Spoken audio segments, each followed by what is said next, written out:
just keep in mind.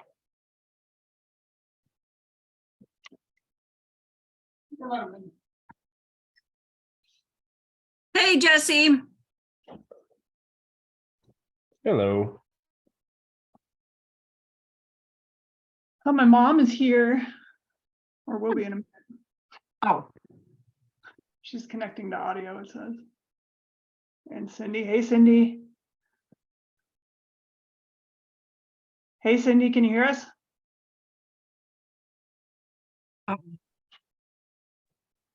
She has no audio.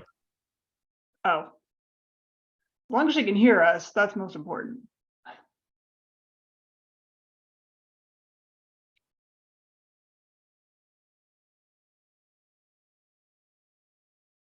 I wonder why though, she always has audio in the past.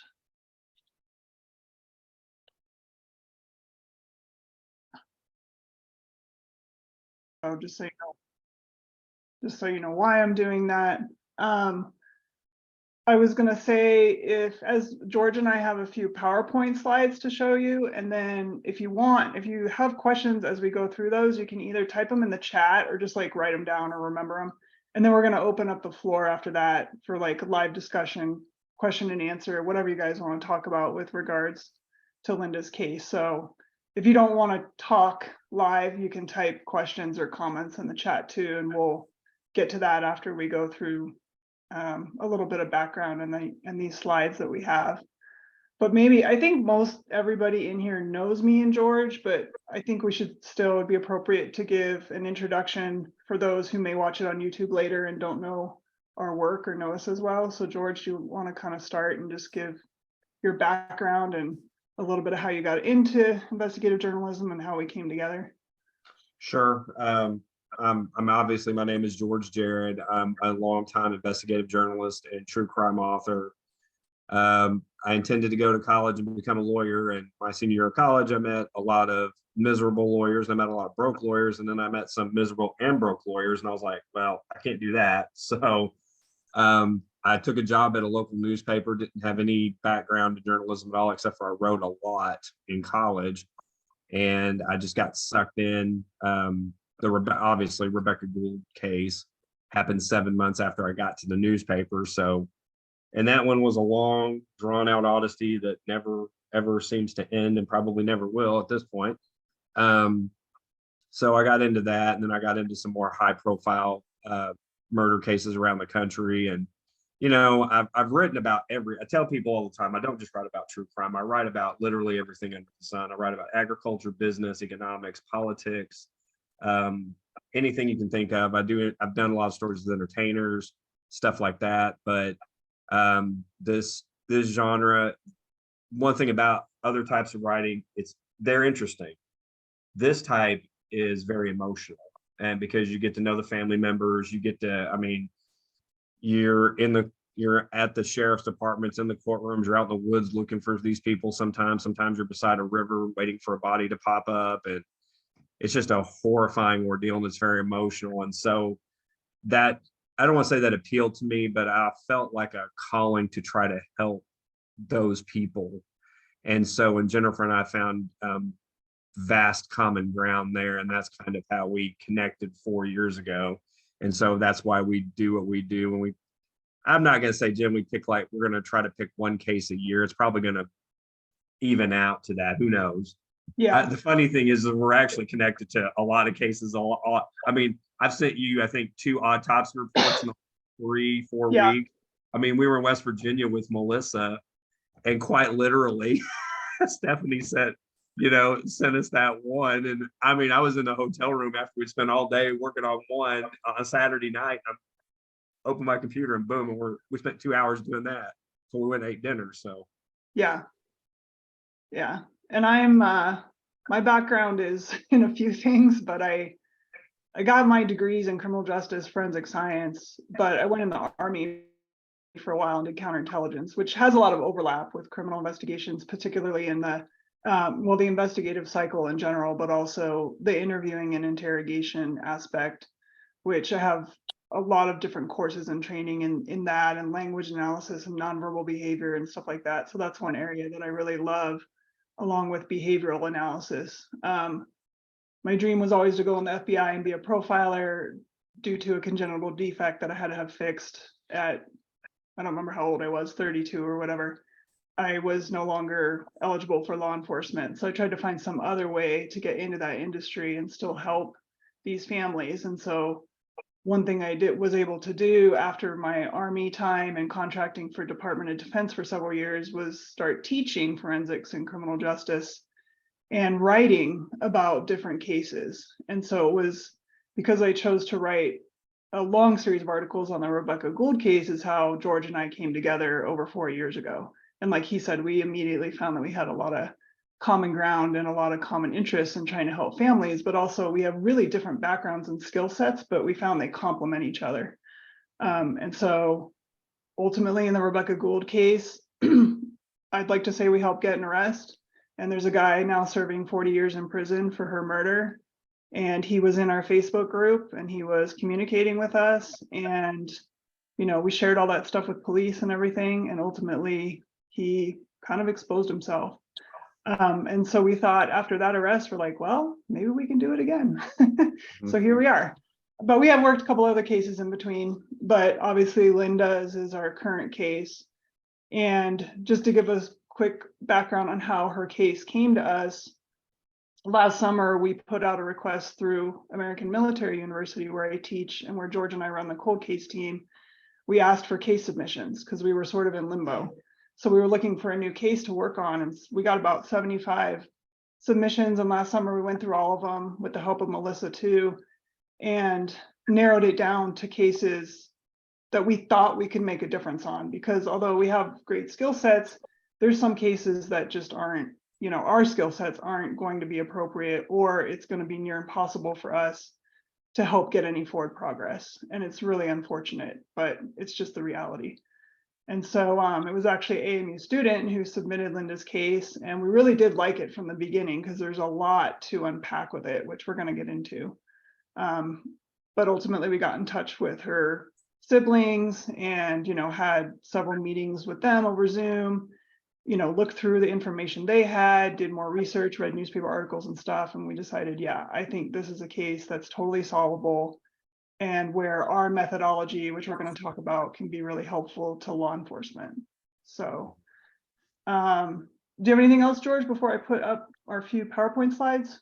No, back to the Rebecca thing. I think that it's not just that we lured him onto the Facebook page and he was communicating. We also were able to extol an enormous amount of pressure on the investigating agency because they had a detective who had a false theory of the case. And I actually even talked to the lead detective a couple of weeks ago, the guy that was able to elicit the confession from William Miller. And I told him, I said, you don't have to tell me because I already know the answer to this question. I know for a fact that inside the Arkansas State Police, that they were growing very weary of all the podcasting, the news articles that you wrote, the stupid things I would say on just social media that would just get them irate. And it got to the point where it just became a crushing media atmosphere for them that they couldn't handle it. And I hate that it has to turn into that, but if it has to turn into that, then that's what we have to do to get them to respond in the way they need to respond. I mean, I always like to point out that once the new detective got the case, it took him 8 months to solve a 16-year-old murder case in the middle of the COVID-19 pandemic. Yeah. So, and we were where that detective was not where that case should have been ever been. Not even, I mean, take a flyer on the guy that he thought did it, but after that, you know, you got to go where that case should went. We were ground zero. We knew exactly where that case should have been. So anyway. Yeah, and to be clear, we're not in that situation with Linda's case in terms of the investigating authority. I've met with the detective and her sergeant in person. We have good communication. We don't have their case file, and that's fine. I told them not a big deal. We build our own case file anyways and share everything with them, but they've been really good at communicating. And I'm not going to go into the details of what they're doing because, you know, obviously that's their business and we're not going to tip off the killer, but they are doing a lot of work. This is probably the most traction Linda's case has had in, I'm guessing, 10 years. So just know that we're not in the position of like trying to apply that type of pressure to them, because right now that's not at all what we need. So what I'm going to do is share my screen for a few minutes. And we just, like I said, we just have a few PowerPoint slides here. So everybody can see Linda's Navy photo and all that introduction. Okay. So she was born January 21st, 1961. As of now, we don't know for sure what date she was killed. It's either April 29th in the evening, which was a Tuesday, or into the early morning hours of April 30th, 2008. One of the big things that we use on our team is what we call crowdsourcing, which has become kind of a new phenomenon in the last few years. And this is kind of our personal definition of crowdsourcing, but basically it's using people who are interested in a case, like everybody who's on this Zoom, to help us, because we can't think of everything. George and I brainstorm all day long, we come up with good ideas, but inevitably there's always people that, comment or message us and say, what about this? What about that? And it's like, ding, ding, ding, a light bulb goes off. And so we really try to harness the power of social media and crowdsourcing and include everybody who wants to help, because everybody has something to offer. George, you want to say anything more about that slide? No, I mean, the one thing that I think would shock a lot of people is you don't have to have any type of background in law enforcement or journalism or working like you work as a professor of criminology for AMU, one of the many hats you wear. It's interesting because like Melissa is a social worker who's very good at interviewing people. So she's good at asking questions and things like that. And so people from varied backgrounds can provide critical details. And it's just amazing how a person can come from a different world and have such a different perspective. Every single day we get a message from somebody that it just blows. I mean, I'm not making that up. It's almost every day. Am I wrong, Jen? No, not at all. I get messages every day. Yeah. And so we really encourage discussion and interaction in our group. We don't want to just be like preaching about the case or just us putting information out. Like, we really encourage you guys, like, as we go along, to comment on posts and discuss among yourselves and throw ideas out. There's no stupid ideas. I mean, we just love it. And it's worked so well in the past. Sorry, I'm trying to go down a slide. Okay. So this is George on the ground in Lubbock, Texas last year. Actually, Melissa was there too. That case, we were super lucky because the house where the victim was killed was still completely intact and almost as it was originally in 1975 when that victim was killed. So I just wanted to show an example of us and the type of work we do on the ground.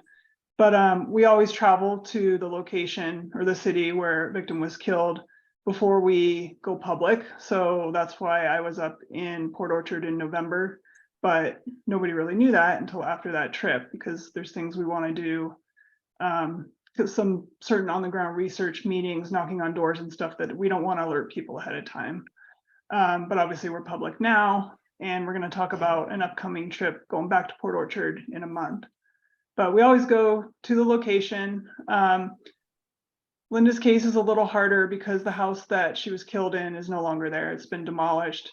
The property line has actually been changed. A new house has been built there. So that's a little bit of a challenge, but at least we can see the surrounding terrain and the neighborhood and the roads and all that are still the same.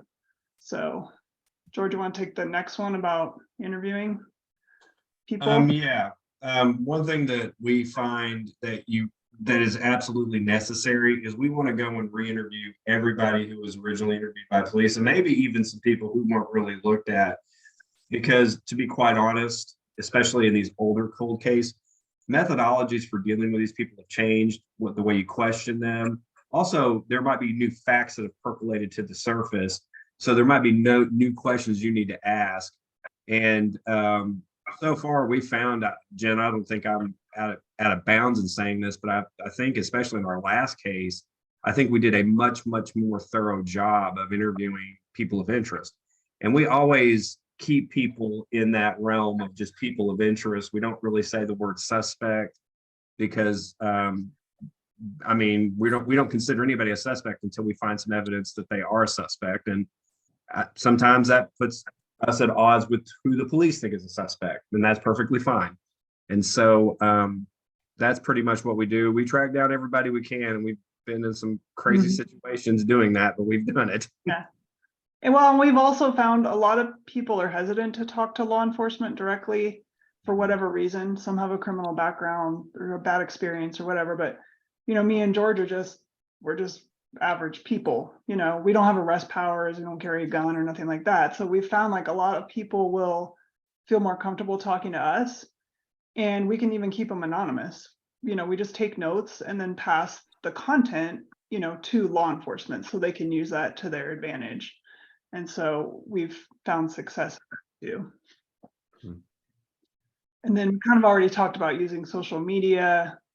Every case that we go into, we find experts who can help us. So I saw Alan Haskins, I think just came in, and he's a team member now, whether he wants to be or not, because he is an amazing arson expert. He has a 30+ year career in fire science, firefighting, arson analysis, and all of that. And he is going to provide some great insight into Linda's case for us. And that's also something we bring to the investigating agency, because, you know, the Port Orchard Police, they don't have an arson expert, they don't have a knife expert, but we do. You know, we have a genetic genealogy company that has offered up services if one of our cases needs it. We have a DNA extraction expert who's done the same. So whatever the case needs, we try to find the appropriate experts to weigh in. And if the investigating authority can't afford a certain service or doesn't know where to go for that service, we will help them with that. Because we just believe, you know, no victim should not get justice just because, say, there's not enough funding for DNA testing or something like that. We'll figure it out for them. So, but yeah, and we're going to talk in a minute. There's another slide with us expert interviews, but we'll tell you a little bit more about that. And we pretty much focus on one case at a time, and we exhaust every resource we can come up with for that case. And so we're not, I mean, we do consult on other cases here and there, like George said, but right now Linda's is our case, and that's basically it. So you got anything else on that, George? Did I miss any of our methodology? These are the big ones, but I mean, we have a ton. Yeah, I think you've hit all. I mean, we're gonna, when we take on a case, we're metaphorically going to fire every bullet until we've got no more bullets to fire, and we've got a lot of bullets. So yeah. So I think most people in the audience already know the basics of Linda's murder. This is a photo that her family took when they arrived in Port Orchard a couple of days after her murder. So it kind of shows the devastation to her house. But like I said earlier, she was either killed on Tuesday evening, April 29th, or early morning hours of Wednesday, April 30th, 2008. The 911 call from the neighbor came in at 3:59 in the morning on the 30th, and the neighbor had woke up hearing what she described as the sound of gunshots. It was probably either the windows blowing out of this house or the tires on Linda's car exploding. And then within minutes, the fire department was on scene and obviously extinguished the fire, but it did do pretty extensive damage inside the house. So upon them being able to enter the house, they found Linda's body in the master bedroom. And best we can tell at this point, she was stabbed about 24 times. So we're going to have a lot more on a future podcast episode about the behavioral analysis and profiling of that and what all that means. But those are the basics of her murder. Anything else, George? no, I think you about covered it. I'll give you this one. If you want it. This is an aerial view of the house that she was in. Port Orchard's kind of a small town. Jen, Port Orchard's how far outside of Seattle? Maybe It took me an hour. about an hour. About an hour. Mm-hmm. It's up in the Northwest. I was kind of partial to doing a case in the Northwest because I did spend a lot of my childhood growing up in Oregon, not too far from there. As Jennifer said, the house is now gone. The I guess the property's been replatted and there's a new house there. So that's going to provide a little bit of a unique challenge, but the one thing that we'll want to learn more of when we go there, and Jennifer on her second trip, is just figuring out like how close all these houses were to each other. One thing about, in Debbie's case, like just seeing a picture like this, you say to yourself, okay, well, what good could this possibly do looking at this? Well, one thing that we learned just from aerial imaging from the Deborah Sue Williamson case back in 1975 was how desolate the house was compared to what it was in modern times. So that changes the dynamic up quite a bit. It gives you a new fact pattern to examine when you're thinking about, okay, who could have committed a crime? It's a rural area, it's dark, things like that. So we use stuff like this. It's actually a lot more valuable than just the face value of it. Jen, is there anything else you want to add about this one?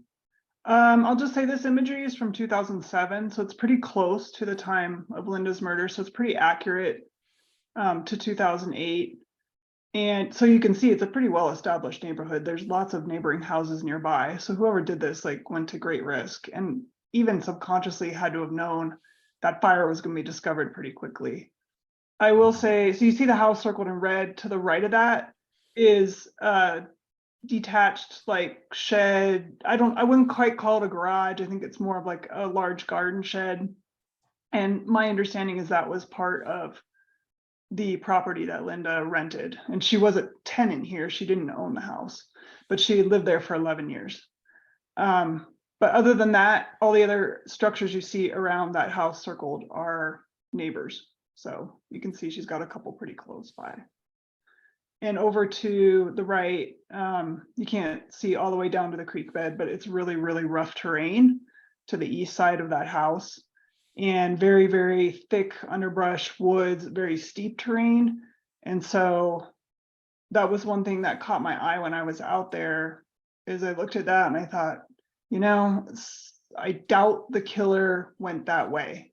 Would it be impossible to run down, you know, through those woods and brush and everything? No, but I think that we can at least narrow down the escape route to a different direction. And so that's helpful too. And I'll let George speak to this. I'll just say on a podcast episode coming out next week with our knife expert, we're going to have a lot more analysis and information on Linda's injuries, but this just gives a quick overview. Go ahead, George. Yeah, Jennifer was able to make contact with the coroner. The coroner is not the same coroner now as was the coroner when Linda was murdered, but the coroner obviously had access to documents and things like that that were generated when Linda was murdered. And so we were able to get the autopsy report and some of the contemporaneous scientific documents. And so, as Jennifer said, we were able to ascertain that she was stabbed approximately 24 times. And here's the thing, like even with an autopsy report, you got to be a little bit careful because it is astonishing, and we've come across this, how many times one medical examiner can look at a body and someone else can look at the same body or the same reports and come to vastly different conclusions, even when it comes to the number of injuries. Because I think in this case, Jen, we were initially told it was like 17-ish, wasn't it? And then you examined it and you talked to the coroner, and it turns out that we're probably north of 24 stab wounds, which is important because not only does she have defensive wounds, but the fact that she has so many means that she put up a valiant fight, that she went down swinging, so to speak. Yep. And so she had wounds to her front and back, meaning that it was a pretty violent physical struggle. 4 of the wounds were lethal. Her liver was pierced in several of those, you know, and you just can't survive wounds like that. It's the end. There's nothing you could do. If the surgeon was sitting right there, there's no way to save you. In her heart. In her heart, yeah. I mean, Jennifer and I agree on this, that there was a high level of overkill in this case. And it could be overkill out of necessity because she won't submit, or it could just be blind rage at some point. And overkill, in case you don't know the phrase, that refers to the killer delivering more injuries than are necessary to kill the victim. So 4 of Linda's wounds were lethal. Any one of those 4 would have killed her on its own. They didn't need to stab her 24 times. But like George said, there's different reasons that overkill happens. And that's something that we're going to analyze on a podcast episode. And then actually, we're going to have another live Zoom session with our knife expert, and we can discuss it more then too. So here's a couple of things we need help with. We're trying to find people Linda served with in the military, not because they're suspects, but we just want to build a more complete victimology history of her life. We know where she was stationed. I've got them listed there, the 3 places, but we haven't really made contact with anybody yet who served with her. And we just want to hear their recollections of what she was like as a person, as a military member. You know, did she like her duty stations? Did she not? Did she have altercations? Her lifestyle, whatever. So if anybody happens to know anybody that served with her or runs across anybody, please have them reach out to us. There is a gentleman who's been searching through newspaper archives for people who were stationed at Whidbey Island at the same time that Linda was. And he has been great at sending me, I think he sent me 10 or 12 names yet. And I've reached out to most of them, unfortunately, with no response, but we'll keep working on it. And then George, you want to talk about the timeline? Yeah, so Jennifer said previously, we don't know that she died, if she died on April 29th or April 30th. I mean, we just don't know. We know that she made a purchase at a Safeway, kind of a large purchase actually, which was kind of odd just in the fact that she was getting ready to move around 2:16 on April 29th. And then we don't know like what happened after that. And that's what we're trying to figure out now. So we need to figure out if anybody saw her, talked to her that the police aren't aware of or that the family doesn't know about. So we need to figure out, you know, what she was doing, what was happening in her life. Did she have a visitor, you know, an expected visitor, unexpected, something like that. She had a series of reported phone calls between 4 and 8 p.m. And we're tracking those calls down. We've talked to some people that, you know, we're in communication with her. And so we're working those angles right now. But if anybody out there, especially, I would think a lot of people in the Port Orchard area, if anybody has any recollection or any information, we just would like to make contact with them and see what they know. Yeah. So we have some more upcoming events that I hope everybody can join us with, whether virtually or in person. But we are going to do at least 2 more live Zooms like this, but the next 2 are going to have a couple of our team experts on. So a week from this Friday, my podcast episode with Jeff Schaefer is going to come out. And so you'll hear our interview with him discussing the type of knife that was probably used, analyzing Linda's injuries and stuff like that. And then the following Tuesday, we're going to do a live discussion like this so that everybody has a few days to listen to that. And then you can bring your questions to the table and Jeff will be there on Zoom with us and he can talk to you directly. And then we're going to do the same thing 2 weeks later with Alan, who's our arson expert. So if you're available those 2 Tuesday nights, we'd love to have you. If you can't make it, feel free to send us questions ahead of time. We'll be sure to ask them live. And then George and I and several of Linda's siblings will be in Port Orchard at the end of April for the 15th anniversary of her death. And George has made some arrangements for presentation and book signing. Do you want to tell them about that? Yeah, we're going to be at the Port Orchard Library. We'll be in the community room there. Jennifer and I will give a presentation. We'll probably talk a little bit. We're going to talk a little bit about the cases that we've worked in the past, our methodology, so that people, you know, locals can get an understanding of what we do. And then we're going to give part of the presentation will obviously be over Linda's case. We'll probably throw a few slides in there about Judy's case too, because our partner team is making some fantastic progress, we feel like, on that case, and the investigating authorities are actually working really well with us on that case. Jennifer and Melissa actually got to sit in on some interviews with some possible suspects and some people of interest in that case when we were in West Virginia back in February. So that was we consider that a step in the right direction, don't we, Jennifer? For sure. We're always trying to bridge the gap between us and law enforcement. So. Yeah. And what we'll do is the community room there. What's going to happen is there's a Salmonberry Books is right next door to the library, and so we'll probably be set up there.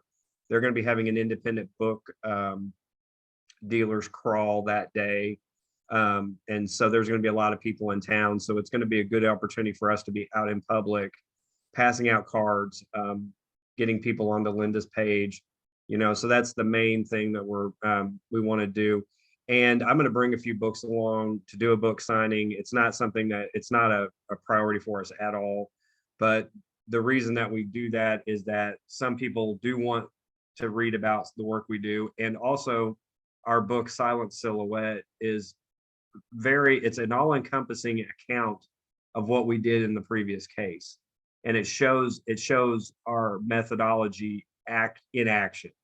And so, and actually, I think it's just a great book. So I hope everybody reads it. I mean, all the time come up and they're like, well, I'm sorry, but I gave my so-and-so your book to read. And I'm like, I don't care if they buy it. I just want them to read it. All I care about. Yeah, just spread the word. Just read it. I don't care if 100 people read the same book. That's fine with me. And also know that AMU doesn't reimburse us or pay us for any of our work. So we're kind of broken up in two teams right now, but we're all self-funded. So like when George and I go to Washington, that's on our own dime. So if we sell a few books, that's great. I usually put a portion of the proceeds into the Victims Reward Fund to help raise it some. So we'll be trying to do that as well while we're up there and we have $5,000 right now for Linda's reward, which is a good start, but we'd like to raise it. So if you like reading and you like kind of donating to a good cause, it's two birds with one stone. Yep. Yeah. And then I'm working on setting up like an in-person meet and greet where we can all just like hang out, chat, answer questions, have a drink, whatever. Saturday evening. We haven't booked a location yet, but I'll let you guys know. And Melissa's friend does t-shirts. So this is my podcast logo. But right now our graphic designer at the university is amending it to include Linda's name on it. And so once we get that, I'll put out a post on the Facebook group if anybody's interested in ordering a t-shirt. What are they, Melissa? 21, I think, but like 5 of it goes to the reward fund or something. Yes, they're 21 a shirt. Okay. But and the lady has all different colors. You can get a V-neck, you can have a crew neck, you can have the logo on the front and the back, whatever. If you want it on both sides, there's a couple bucks more. But if anybody's interested in t-shirts, we'll make a batch order before we go, and then we'll have one big shipment and just ship it up there, and then you can pick up t-shirts at that meet and greet too. Yeah, she does a great job too. If anybody, she did Safe Haven shirts, and so they went really, really well, and we raised the reward fund, so it does add up. For sure, yeah, every dollar counts. So just keep an eye on the group for announcements about all that. And here's a few more resources. If you like social media, we are on Twitter and have a YouTube channel that's dedicated exclusively to videos related to case material. So if you want to see like the reenactment we did with a 120-pound dummy in Lubbock last year, there's a video on there for Debbie's case. There's videos on there, me recreating the Rebecca Gould injuries, different explanations of forensics, stuff like that. So if you like that stuff, you can check out the YouTube channel, and we'll hopefully, this Zoom here that's being recorded will be up there tomorrow, and hopefully we'll have some more videos for Linda's case in the near future. And if you don't want to reach out over social media, there's our email addresses, and the QR code goes to Linda's Facebook group, but everybody on here is already in there. So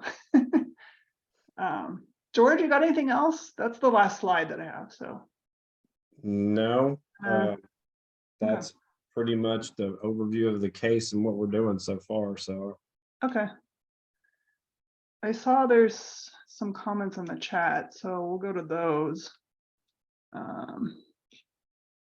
Okay, Dawn can't hear us. Click on the arrow. Okay, So there's no questions in there. So who has questions or ideas, or what do you want to talk about? Is there anything gnawing at you that we can try to answer? And you can type it if you don't want to talk.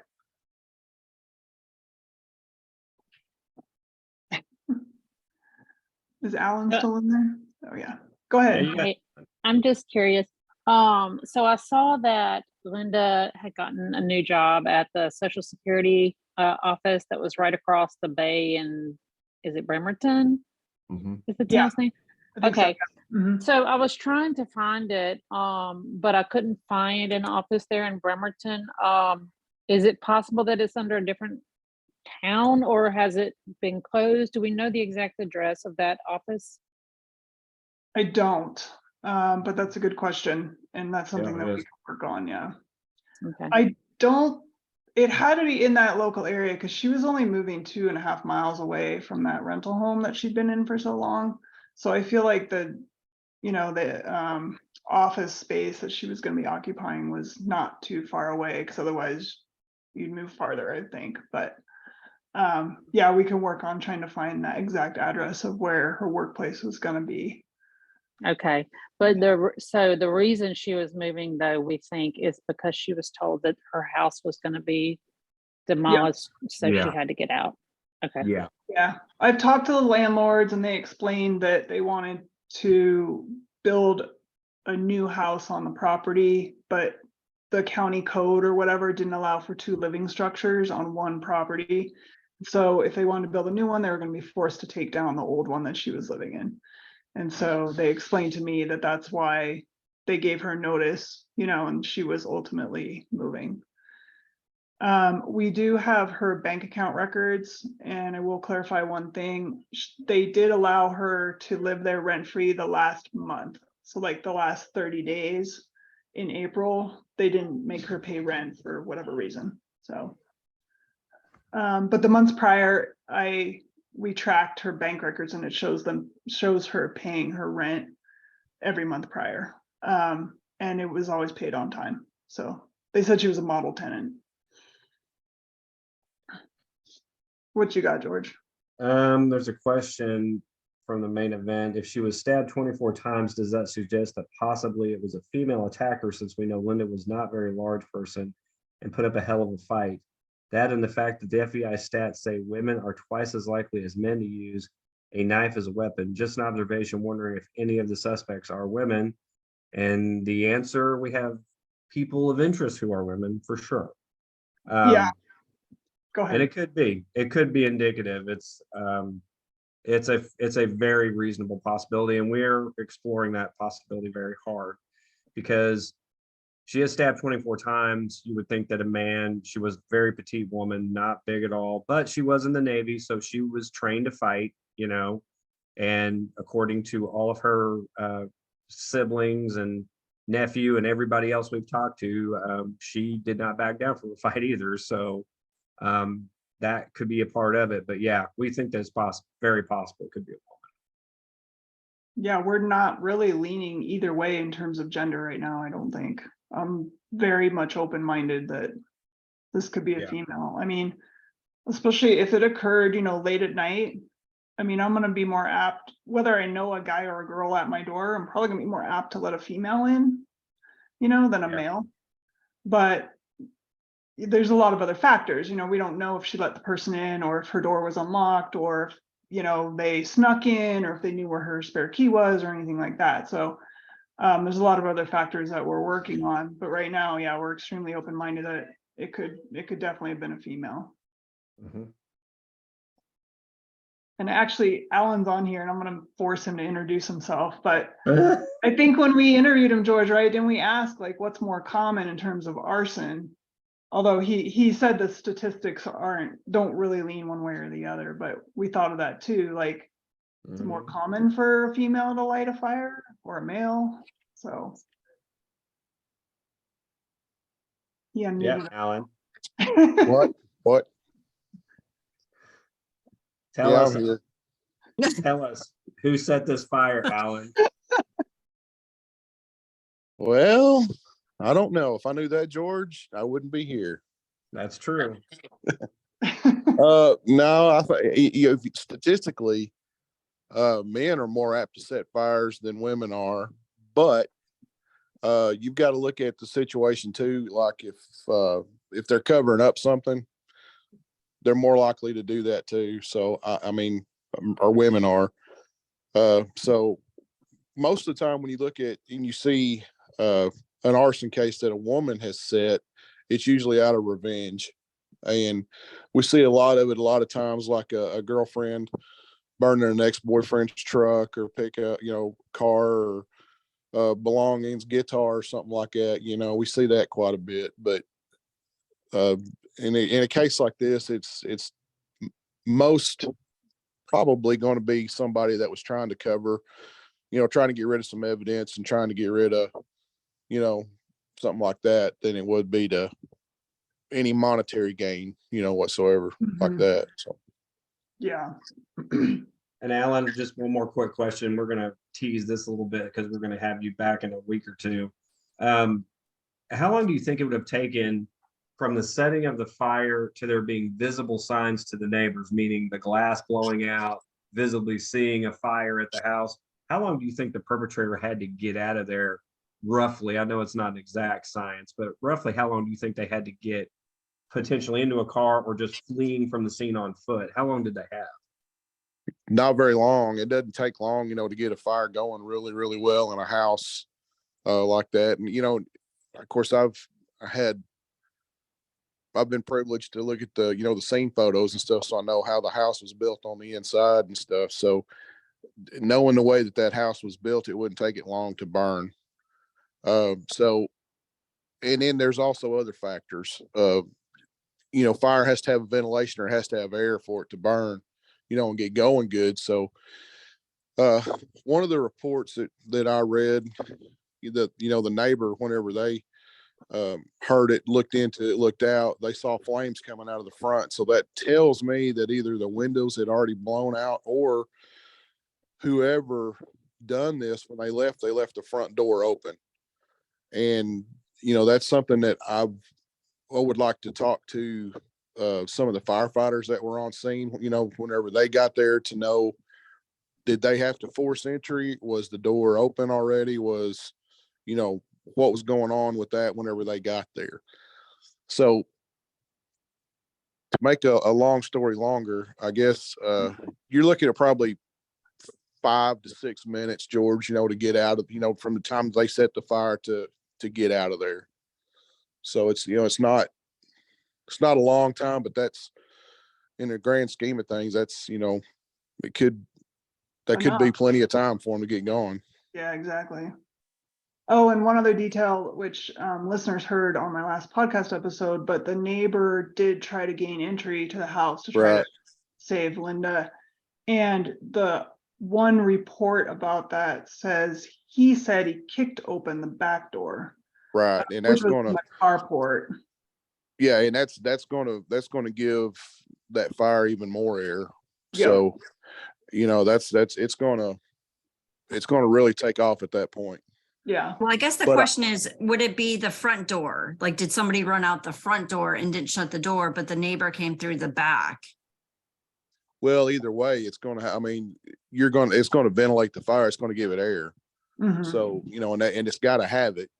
So it's got to have an exit point and it's got to have an entry point for air coming in, and then the hot gases and the smoke to go out. So what happens is you get what's called a thermal layer in there, where you've got your hot gases and the smoke coming down. And then at the bottom, if you just got one opening, you're going to have an inflow of fresh air going in and an outflow of your hot gases coming out. So that's most likely what happened in that situation, until he opened that back door or the side door. And whenever that happened, that changed the dynamics of the fire, where that was where your inflow was coming in and then your outflow was going out the other door, which Mhm. would really step things up a little bit. But I can say the fire department there at Port Orchard did a very good job of putting it out, Yeah. because it Mm.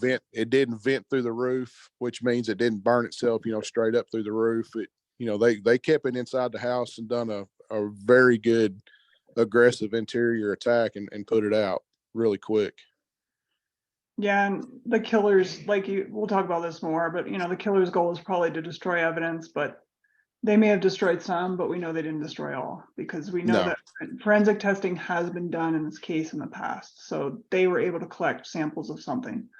Right. So you brought up, it's not relevant to the fire necessarily, but just a detail about Linda. Every friend basically we've talked to who had been to her house said everybody used the carport door at the back. She never used her front door. In fact, it sounds like for a period of time, she had a couch in front of the front door. Whether that's a clue about her murder, I don't know yet, but it could be. Because if she used the back door all the time, it sounds to me like it was locked because the neighbor had to kick it in. Yeah. Or I guess it's also possible the door handle was just too hot, so he was forced to kick it in and it could have been unlocked. But anyways, if that door was actually locked, it kind of indicates the killer took the time to lock it on their way out. So.